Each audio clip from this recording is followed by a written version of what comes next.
मुंबईमध्ये मॅनहोलमध्ये पडून एका व्यक्तीचा मृत्यू झालेला आहे। मुंबईच्या साकीनाका परिसरातल्या खैराणी रोडवर ही घटना घडली आहे। अग्निशमन दल घटनास्थळी तात्काळ दाखल झालं। मॅनहोलमध्ये पडलेल्या व्यक्तीचा मृतदेह युद्धपातळीवर शोधण्यात आला, बचाव कार्य करण्यात आलं। मात्र ज्यावेळेला ती व्यक्ती सापडली त्यावेळी त्या व्यक्तीचा मृत्यू झालेला होता। मुंबईतील मॅनहोलचा प्रश्न आता ऐरणीवर आलाय। साकीनाका इथल्या खैराणी रोडवर मॅनहोलमध्ये पडून एका व्यक्तीचा मृत्यू झालाय। सन्मान हॉटेलजवळ उघड्या मॅनहोलमध्ये मोबाईलवर बोलत असताना ही व्यक्ती मॅनहोलमध्ये पडली। असलम अन्सारी असं या व्यक्तीचं नाव असून ती 45 वर्षांची होती। खासगी कंत्राटदाराकडून देखभाल काम सुरू असताना मॅनहोलचं झाकण उघडं होतं।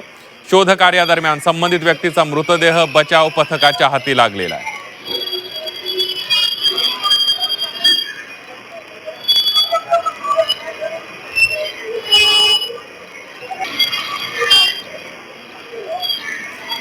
आणि याविषयीच अधिक माहिती घेण्यासाठी जाऊया थेट घटनास्थळी। आपल्या प्रतिनिधी मनश्री पाठक आपल्या सोबत जोडल्या गेलेल्या आहेत। मनश्री, आपण बघतोय संताप आणणारी ही सगळी घटना आहे। सगळे राजकीय पक्षांचे पदाधिकारी तिथले स्थानिक संताप व्यक्त करतायत। राजकीय नेते सत्ताधारी आहेत महापालिकेतले, ते प्रशासनावर ढकलतायत। काय चाललंय सगळं? दुसरीकडे आयुक्तांनी एक तातडीची बैठक बोलावली आहे। काय सांगाल या सगळ्याबद्दल? सावळा गोंधळ हा एकच शब्द खरं तर मला या घडीला सुचतो आहे। आणि फील्डवर सध्या जे दृश्य दिसतंय ते मी तुम्हाला दाखवते। ज्या ठिकाणाहून या व्यक्तीला बाहेर काढण्यात आलं त्या ठिकाणी आपण बघतोय की अजूनही मुंबई महापालिका प्रशासनाचे अधिकारी असतील, कर्मचारी असतील, सोबतच अग्निशमन दलाचे अधिकारी असतील, हे सगळे इकडे दाखल झालेले आहेत। अग्निशमन दलाचे काही अधिकारी आपल्या सोबत आहेत। मला सांगा की सदर व्यक्तीला जेव्हा बाहेर काढण्याची प्रक्रिया सुरू होती, आम्ही बघितलं, तुमचे देखील व्हिज्युअल्स आम्ही बघितलेत की जवानांनी शर्थीचे प्रयत्न केले, स्वतःचा जीव या ठिकाणी धोक्यात घातला। मॅनहोलमध्ये आपले जवान स्वतः उतरले। काय काय करावं लागलं या व्यक्तीला बाहेर काढण्याकरता? सगळ्यात पहिलं की मॅन्युअलमध्ये एक तर उतरण्यासाठी एका मॅन्युअलमध्ये एका वेळी एकच मनुष्य उतरू शकतो। त्याच्यामध्ये आम्ही सेफ्टी गिअर घेऊन BS सेट वगैरे घालून उतरू शकत नाही। तर त्याचा मेन चॅलेंज आम्हाला असतो की याच्यामध्ये आता मास्क गॅसेस असतात। तर गॅसमध्ये जर आतमध्ये गॅसमध्ये गॅस चेंबरच असतो, त्याच्यामध्ये जर आतमध्ये गॅस असल्यानंतर आमचा जर अधिकारी किंवा कर्मचारी जेव्हा खाली उतरतो तेव्हा गॅसचा त्रास होऊन तो स्वतःला पण त्याचा कधी कधी जीव धोक्यामध्ये येऊ शकतो। मग त्याच्यासाठी अगोदर आम्हाला त्या ठिकाणी फ्रेश हवा सोडावं लागते BS सेट करून, किंवा त्यानंतर ब्लोअर आम्ही वापरून तिकडची जी हवा आहे, दूषित हवा आहे, ती दूषित हवा आहे ते आम्ही ते बाहेर घेऊ शकतो, काढतो। त्याच्यानंतर आमच्या अधिकारी आतमध्ये गेले होते। या चेंबरमधनं आपण बाहेर काढलंय सदर व्यक्तीला। सध्या हे चेंबर आपण इकडे त्याच्यावरती झाकण झाकलेलं आहे। मात्र एवढ्या लहान जागेमधनं किती कर्मचारी किती आपल्या आतमध्ये गेले होते? काय काय करावं लागलं आपल्याला? त्याच्यामध्ये एका वेळी एकच व्यक्ती आतमध्ये जाते। त्याच्यामध्ये आमचे स्टेशन ऑफिसर सोनवणे साहेब हे स्वतः एकटे खाली गेले होते आणि त्यांनी जाण्या अगोदर योग्य त्या सगळ्या प्रिकॉशन्स घेतल्या होत्या। त्यावेळी प्रिकॉशन्स घेऊन मग आतमध्ये गेले होते आणि तेव्हा आतमध्ये होता मनुष्य, तर मनुष्य अडकला होता। त्याला मग आमचे जे रेस्क्यू गिअरमध्ये आहेत, आमच्या गाडीमध्ये रेस्क्यू गिअर्स आहेत, त्या गिअर्सने पुले आहे किंवा ट्रायपॉड स्टँड आहे। तुम्ही स्वतः गेलेला होता आतमध्ये, तुमचं नाव सांगा? मी AB सोनवणे, केंद्र अधिकारी, मरोळ फायर ब्रिगेड। हे तेच अधिकारी आहेत जे स्वतःचा जीव धोक्यात घालून या चेंबरमध्ये उतरलेले होते। आपण आताही बघतोय की हे चेंबर किती लहान आहे, त्याचा व्यास किती छोटा आहे। इथून आतमध्ये तुम्ही गेलात आणि जसं यांनी सांगितलं की विषारी वायूंचा धोका मोठ्या प्रमाणावर असतो, तुमचा जीव सुद्धा आज धोक्यात होता। निश्चितच धोक्यात जीव होता, परंतु काम आहे म्हटल्यानंतर ते ज्या ठिकाणी गरज असते त्या ठिकाणी फायर ब्रिगेड नेहमी असतं। आणि आपल्याकडे त्याच्यासाठी वेगवेगळ्या यंत्रणा आहेत। जसं आतमध्ये गॅसेस असतात तर आपण त्याचं जे आपल्याकडे एक्झॉस्ट ब्लोअर आहेत त्याचा वापर करून आपण पहिलं त्या मॅनहोलचं किंवा त्या सिव्हिअर लाईनचं व्हेंटिलेशन करून घेतलं। आणि आतमध्ये ज्यावेळेस रेस्क्यूवर गेले त्यावेळेस त्यांना श्वास घेण्यासाठी त्रास होऊ नये म्हणून आपल्याकडे जे ब्रिदिंग ॲपरेटस आहेत तर त्याने आपण फ्रेश एअरचं सप्लाय कंटिन्यू त्या मॅनहोलमध्ये चालू ठेवलं होतं। मात्र जेव्हा कुठल्या अवस्थेत होता सदर व्यक्ती, जेव्हा खाली पडलेला होता, जेव्हा त्या व्यक्ती दिसत होता तुम्हाला की मॅनहोलमध्ये पडलेला आहे पण काढणं अवघड होतं, कुठल्या अवस्थेत होता व्यक्ती? आतमध्ये ते बेशुद्ध अवस्थेमध्ये होतात आणि साधारणतः आता आपण जरी वरती आहोत याच्यामध्ये खाली साधारणतः एक 25 ते 30 फूट याची खोली आहे। 20-25 फुटापर्यंत पाणी नाही, परंतु खाली 4-4.5 फुटांपर्यंत पाणी आणि थोडासा गाळ आतमध्ये आहे। आणि त्या पाण्याच्या ह्याच्या फ्लोवरती ती अडकलेली होती। तर आपण बघितलं की अतिशय गंभीर परिस्थिती होती। केवळ अशा पद्धतीची मॅनहोलची झाकणं नाही, मात्र ज्या ठिकाणाहून हा व्यक्ती पडलेला होता ते ठिकाण सुद्धा मी तुम्हाला दाखवते। काही फुटांवरती खरं तर हा व्यक्ती पडला होता। 2017ची घटना मला आठवते की डॉक्टर अमरापूरकर ज्यावेळेस मॅनहोलमध्ये पडलेले होते तेव्हा खरं तर या मॅनहोलच्या उघड्या मॅनहोलच्या प्रश्न जो आहे तो खूप गाजलेला होता। आणि सध्याच्या घडीला आपण आजही इतक्या वर्षांनंतर म्हणजे 2017 नंतर जवळपास 2026 पर्यंत म्हणजे गेल्या 9-10 वर्षांमध्ये काहीच बदललं नाही का असा प्रश्न या ठिकाणी उपस्थित होतो. ज्या बाजूने हा सदर व्यक्ती पडलेला होता तिथे आता सध्या आपण आलेलो आहोत आणि याच ठिकाणी हा सदर व्यक्ती पडलेला होता आणि त्यांनी सुद्धा आपल्याला हेच सांगितलेलं आहे की या ठिकाणी हा सदर व्यक्ती पडलेला होता. अजूनही या ठिकाणचं जे झाकण आहे फार मजबूत अवस्थेत असलेलं मला तरी सध्याच्या घडीला दिसत नाही, कारण इथे उभं राहणं हे सुद्धा रिस्की आहे. मला सांगा की काय माहिती आहे तुमच्याकडे अशा प्रकारची मॅनहोलची झाकणं, तुमच्या हातात काही कागदपत्र सुद्धा दिसत आहेत. गेल्या अनेक वर्षांमध्ये अशा पद्धतीच्या घटना या समोर येत आहेत. येस मॅडम, हे या कुर्ला चांदिवली विभागामध्ये हा पहिल्यांदा झालेली घटना नाही आहे. या अगोदर काही वर्षा अगोदर मुंबईमध्ये एकदम अत्यंत दुर्दैवी घटना घडली होती. ते एक शीतल भानुशाली म्हणून एक महिला होती, त्यांची अशाच मॅनहोलमध्ये पडून त्यांची मृत्यू झाली होती आणि त्यांची डेड बॉडी जी आहे ते समुद्राजवळ भेटली होती. तसंच एक हा प्रकार आज घडलेला आहे. आज एक परत मॅनहोलमध्ये अत्यंत तुमच्या हातातले कागदपत्र कसले आहेत? हा माझ्या हातामध्ये हे जे कागदपत्र आहे जे आज घटना घडलेली आहे त्याची मानवाधिकार आयोगमध्ये तक्रार दाखल करण्यात आलेली आहे. तुम्ही तक्रार दाखल केली? येस, मी ॲडव्होकेट पंकज कुमार मिश्रा, माझ्याकडून एक तर मानवाधिकारी आयोगामध्ये आता तक्रार सुद्धा दाखल करण्यात आलेली आहे. काही स्थानिक या ठिकाणी आहेत, त्यांच्याशी सुद्धा आपण बातचीत करण्याचा प्रयत्न करणार आहोत की या ठिकाणी मॅनहोल हे इतक्याच निष्काळजीपणे ओपन ठेवलं जातं का? चाचा मुझे बताओ, यहाँ के रहने वाले हैं आप? यहाँ के रहने वाले हैं? यहाँ से आते जाते रहते हैं? तो क्या यहाँ पर माहौल होता है, क्या प्रकार के मैनहोल के ढक्कन ऐसे ही खुले छोड़ दिए जाते हैं? नहीं खोलना चाहिए मैम, ऐसा खुला नहीं छोड़ना चाहिए. उधर आदमी सेपरेट रखना चाहिए आपको. वहाँ खुला रह गया, अभी आदमी नहीं ध्यान दिया, चले गया अंदर. वहाँ रखना चाहिए, कुछ ना कुछ पत्थर बित्तर रखना चाहिए था.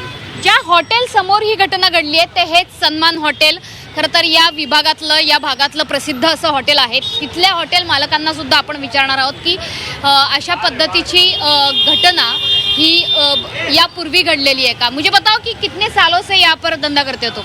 मैं 8-9 साल हो गए. 8 सालों से व्यवसाय करते हो. ये इस प्रकार का ढक्कन ऐसे आपण ही बघतोय खुला तिथल्या रहता है? स्थानिकांनी सुद्धा सांगितलेलं आहे की स्थानिकांच्या प्रतिक्रिया आपण बघतोय. एक संताप आहे कशा पद्धतीनं या सगळ्या मॅनहोलच्या बाबतीमध्ये हलगर्जीपणा महापालिकेच्या कर्मचारी अधिकाऱ्यांनी केलाय, त्यांच्यावर कारवाई करावी अशी मागणी केलेली. आपण बघितलं आपल्या प्रतिनिधी मनश्री पाठक सुद्धा ज्या जिगरबाज अधिकाऱ्यानं स्वतःचा जीव, अग्निशमन दलाच्या जिगरबाज अधिकाऱ्यानं स्वतःचा जीव धोक्यात घालून या शोध कार्यामध्ये, या रेस्क्यू ऑपरेशनमध्ये सहभाग घेतला, त्यांच्याशी सुद्धा आपण संपर्क केलेला आहे. पहिल्यांदाच मला वाटतं झी24 तासवर त्या अधिकाऱ्यांना आपण बघितलेलं आहे. त्यांनी कशा पद्धतीनं ते रेस्क्यू ऑपरेशन राबवलं याची माहिती झी24 तासच्या प्रेक्षकांना दिली आणि या सगळ्याला जबाबदार कोण असा सवाल आता या अनुषंगाने उपस्थित होतोय. महापालिका प्रशासनाकडे आता सत्ताधारी बोट दाखवताना पाहायला मिळत आहेत. तर सदोष मनुष्यवधाचा गुन्हा दाखल करण्याची गरज असल्याचं राहुल नार्वेकर यांनी म्हटलेलं आहे. विधानसभा अध्यक्ष राहुल नार्वेकरांनी मागणी केली आहे. मॅनहोलमध्ये पडून एका व्यक्तीचा मृत्यू झाला. विधानसभा अध्यक्ष राहुल नार्वेकर यांनी या संदर्भात एक मोठी मागणी केली आहे. सदोष मनुष्यवधाचा गुन्हा दाखल करण्याची मागणी राहुल नार्वेकर यांच्याकडून करण्यात आली आहे.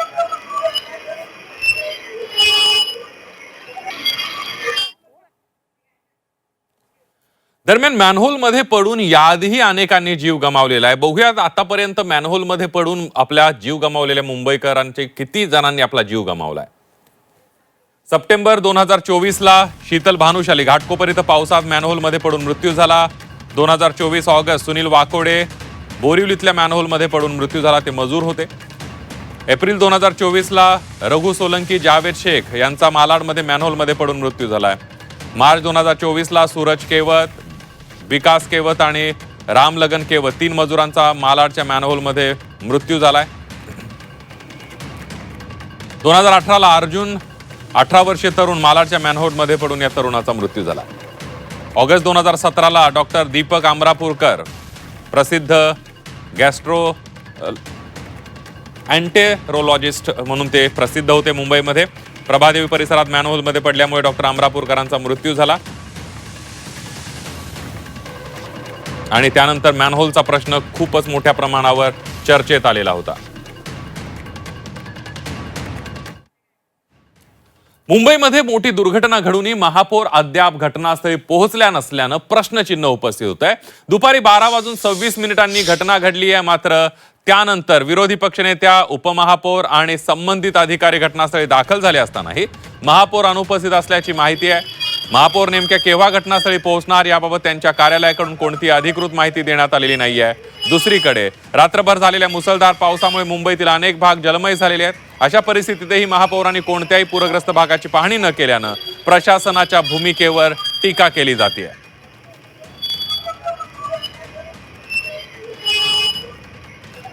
तर दोषी अधिकाऱ्यांना निलंबित करा अशी मागणी करण्यात आलेली आहे. उपमहापौरांनी ही मागणी केलेली आहे. कंत्राटदारावर तातडीनं गुन्हा दाखल करा. साकीनाका दुर्घटना प्रकरणी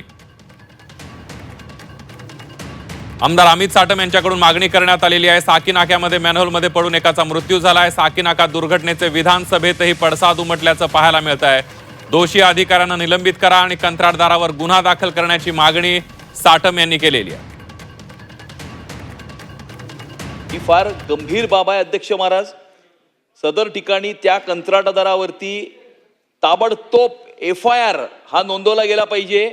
या कामाचा इन्चार्ज जो कोणी अधिकारी होता त्या अधिकाऱ्याला तात्काळ या ठिकाणी निलंबित केलं गेलं पाहिजे. मॅनहोलमध्ये पडून एकाचा मृत्यू झालाय. अशा घटनांना मुंबई मनपा आयुक्त जबाबदार आहेत. उपमहापौर संजय घाडी यांनी आयुक्तांवर थेट आरोप केलेला आहे. अश्विनी भिडेंवर कारवाई करा अशी मागणी उपमहापौरांनी केली आहे. काही दिवसांपूर्वीच आमच्या महानगरपालिकेचे आयुक्त अश्विनी भिडे यांना पत्र दिलं होतं की मुंबई शहरामध्ये जे वॉर्ड स्तरावरती आपण मॅनहॉल्सच्या मध्ये संरक्षित ज्या काही झाड्या लावतो आपण त्याचं कॉन्ट्रॅक्ट संपलं आहे आणि आपण नवीन निविदा काढून किंवा त्याची पाहणी करून जिथे जिथे या संरक्षित झाड्या नसतील तिथे आपण संरक्षित झाड्या लावण्याचं काम करावं अशा प्रकारचे मी त्यांना पत्राद्वारे कळवलं होतं. परंतु त्यांना त्याचं गांभीर्य कळलं नाही आणि या घटना होत आहेत. त्यामुळे प्रथमतः आयुक्त यांनी हे मुंबईकरांना याचा जबाब द्यावा अशा प्रकारची मी देखील मागणी करतो. आपण बघतोय मॅनहोल मध्ये पडून एकाचा मृत्यू झाला. अशा घटनांना मुंबई मनपा आयुक्त जबाबदार आहेत. उपमहापौर संजय घाडी यांनी आरोप केलाय. अश्विनी भिडेंवर कारवाई करण्याची मागणी उपमहापौर संजय घाडी यांच्याकडून करण्यात आलेली आहे.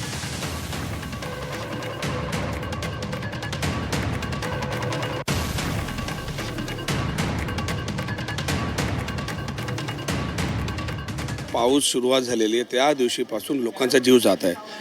महानगरपालिकामध्ये आम्हाला येऊ द्या. भारतीय जनता पार्टीने सांगितलं आमचा महापौर बसू द्या.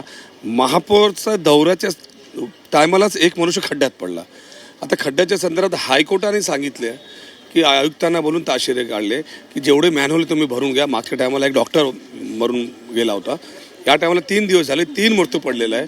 आणि सगळे आमदार म्हणजे विरोधी पक्ष सोडा सत्ताधारीचे आमदार सभागृहात बोलवते की सफाई झाली नाही. एकाही अधिकाऱ्यावरती कारवाई झाली का? एकाही कॉन्ट्रॅक्टरला तुम्ही काली यादीत टाकला का? एकावरती पण गुन्हा दाखल केला का? आज एवढे 100, 300, 400, 500 कोटी तुम्ही नाले सफाईवरती रिव्हर सफाईसाठी गेले. कुठे गेले सगळे पैसे? हे आता विचारा जाऊन त्यांना महापौरांना किंवा ते सत्ताधारी पक्षांना. याच्यात कारवाई झाली. फौजदारी गुन्हे दाखल होण्याची गरज आहे. 100% ना लोकांचा जीव गेला याच्यात. ज्या कंत्राटदाराची जबाबदारी होती तिकडे नाला साफ करायची, ज्या कंत्राटदाराची जबाबदारी होती तिकडे झाडं कापायची, ज्या अधिकारी तिकडे नोडल ऑफिसर होता त्या सगळ्यांवरती कारवाई नको. लोकांचा जीव जात राहणार आणि आपण बघत राहायचं. त्या ठिकाणी कुठलंही काम नव्हतं. तो मलनिसारण वाहिनीचं जे चेंबर आहे त्या चेंबरवरती लोखंडी झाकण असतं. त्याच्या आतमध्ये एक जाळे असते. हे सर्व होतं. परंतु त्या सन्मान हॉटेलच्या बाहेर हे जे चेंबर आहे या चेंबरचं झाकण कोणी काढलं आणि त्याच्यामध्ये अन्सारी नावाचा व्यक्ती कसा गेला? त्या ठिकाणी अन्सारी नावाचा व्यक्ती पडला आणि पुढच्या चेंबरमध्ये तो सापडलेला आहे. महानगरपालिका आहे, पोलीस आहे, आमच्या पक्षाचे कार्यकर्ते आहेत, शाखाप्रमुख आहेत. शोध मोहीम चालू झाली. सापडला अन्सारी नावाचा माणूस आहे. परंतु त्या ठिकाणी मुंबई महानगरपालिकेचं कुठलंही काम सुरू नसताना याचं झाकण कोणी खोललं हे शोध घ्यायचा नाही. पोलिसांना तशा सूचना दिलेल्या आहेत की अपघात आहे का घातपात आहे याच्याकडे पोलिसांनी लक्ष द्यावं. ही पाऊस येण्याच्या आधी ज्या तयाऱ्या करायच्या त्यामध्ये मॅनहोल सगळे झाकणे मॅनहोलच्या त्या भागातलं पाणी हे त्याचा विसर्ग लवकर होणे याच्यासाठी यंत्रणा करायची आहे. आता 90,000 कोटीची महानगरपालिका तुम्ही 70,000 कोटीवर आणली. 25-30,000 कोटीचा प्रशासकीय काळात खर्च केला. तो कशावर खर्च झाला लोकांना कळतच नाही आहे की एवढे पैसे महापालिकेच्या ठेवी 90,000 कोटीवरून 70,000 कोटीवर आल्या आणि हे 25-30,000 कोटी कशाला गेले. एकट्या कोस्टल रोडला नाही गेले, मग आणखीन कशाला गेले. आणि त्यामुळं महापालिकेच्या काम जे सत्तेत आहेत त्यांची ती जबाबदारी आहे. त्यांनी मुंबईकरांची माफी मागितली पाहिजे. जवळजवळ 6-7 दिवस झाले आहेत पाऊस मुंबईला आलेला आहे. पाऊस लेट आला आणि लेट आला तर त्यांना एक मोठा गॅप होता, त्याच्यावर ते काम करू शकते. पण त्यांनी काही काम केले नाही. मुंबईची मुंबईमध्ये फिरत होते, आमची सफाई झालेली आहे, मुंबईमध्ये पाणी थांबणार नाही, पाणी भरणार नाही. पण फर्स्ट डे पाऊस मुंबईमध्ये आला आणि मुंबई थांबली. आणि त्याच्यानंतर 6-7 दिवस झालेले आहेत. हे 6-7 दिवसमध्ये त्याने काय प्रिकॉशन मुंबई महानगरपालिकेने घेतले नाहीत. 2 दिवशी अगोदर एक लहान मुलं 11 वर्षाचा मुलगा त्यांची मृत्यू झाली. ते झाली. काय केले मुंबई महानगर 3 लोकांना सस्पेंड केले. कशाला फौजदारी गुन्हा नाही दाखल केले. काय सर्वांना आपल्याला सेफ करायचं आहेत का. ज्यांची जिम्मेदारी आहे त्यांना फिक्स करा, फौजदारी गुन्हा दाखल करा, आतमध्ये टाका. आपण बघतोय मुंबईमध्ये मॅनहोलमध्ये पडून एका व्यक्तीचा मृत्यू झालाय. साकीनाक्यातल्या खैराणी रोडवरल्या या मॅनहोलमध्ये पडून या व्यक्तीचा मृत्यू झालेला आहे. आपण फोटो बघतोय. हेच व्यक्ती आहेत जे असलम अन्सारी आहेत, ज्यांचा मॅनहोलमध्ये पडून साकीनाक्याला दुर्दैवी मृत्यू झालेला आहे. 53 वर्षांचे हे असलम अन्सारी आहेत, ज्यांचा मॅनहोलमध्ये पडून मृत्यू झाला आहे. त्यांच्या मागे एक मुलगा आणि मुलगी आणि असा परिवार आहे. आपण बघतोय की नेहमीप्रमाणे कामावर जाण्यासाठी बाहेर पडलेले मुंबईकर खरंच सुरक्षित आहेत का, हा मुद्दा या अनुषंगाने उपस्थित होतोय. मॅनहोलमध्ये पडलेल्या व्यक्तीचा मृतदेह सापडलेला आहे आणि साधारणतः 12:26 ही दुर्घटना घडली. हा CCTV आपण बघतोय आणि मॅनहोलमध्ये पडून मृत्यू झालेले असलम अन्सारी शेख हे सुद्धा आपण या फोटोमध्ये बघतोय. त्यांचा फोटो सुद्धा समोर आलेला आहे. त्यांच्या पाठीमागे एक मुलगा एक मुलगी असा परिवार आहे आणि एकंदरीतच ते त्यांच्या घरचे कर्ते पुरुष होते अशी सुद्धा माहिती मिळते. आणि त्यामुळे मुंबईकरांचा जीव एवढा स्वस्त झालाय का असा संतप्त सवाल मुंबईकर विचारतायत. महापालिका प्रशासन काय करते, अधिकारी काय करतायत, आता दोषींवर काय कारवाई होणार असा सवाल मुंबईकर करतायत. यानंतर बघूया पुढली एक ब्रेकिंग बातमी. शिवसेनेचे सर्व नगरसेवक BMC मध्ये दाखल झालेले आहेत. आयुक्त अश्विनी भिडे यांची नगरसेवक भेट घेणार आहेत. कठोर कारवाईच्या मागणीचं पत्र या नगरसेवकांकडून दिलं जाणार आहे. मॅनहोल दुर्घटना प्रकरणी कठोर कारवाई करावी अशा प्रकारची मागणी शिवसेनेचे नगरसेवक अश्विनी भिडे यांच्याकडे करणार आहेत.